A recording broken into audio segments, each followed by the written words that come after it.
Welcome to MR stenography. Dictation अभी 5 second बाद शुरू होगी।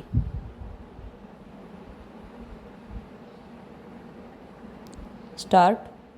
अध्यक्ष महोदय, आज सदन के सामने जो बाढ़ और चक्रवात के बारे में हम लोग बहस कर रहे हैं वह निश्चित रूप से देश के सामने एक महत्वपूर्ण सवाल है। उड़ीसा, बंगाल, आंध्र प्रदेश, बिहार आदि सभी जगह बाढ़ आई है, लेकिन यह उड़ीसा की बाढ़ की विशेषता है कि वहाँ पर बाढ़ के साथ चक्रवात भी हुआ। आपको यह सुनकर ताज्जुब होगा कि उड़ीसा का एक दुर्भाग्य यह रहा है कि पिछले 4 साल से उड़ीसा के एक जिले में दुर्भिक्ष व अकाल पड़ा।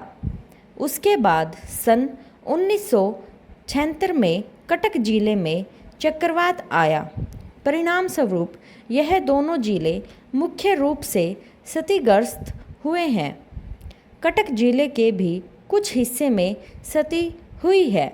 मेरा यह सरकार के खिलाफ आरोप है कि मेरे चुनाव क्षेत्र में पुरी जिले में 26 तारीख को जब चक्रवात हुआ तो आपको यह जानकर ताज्जुब होगा कि उसके बारे में मैंने प्रधानमंत्री जी को चिट्ठी लिखी और मैंने उनसे आग्रह किया कि वह खुद वहां पर जाए या कुछ मंत्रियों को भेजे, लेकिन वह तत्काल वहां पर नहीं गए।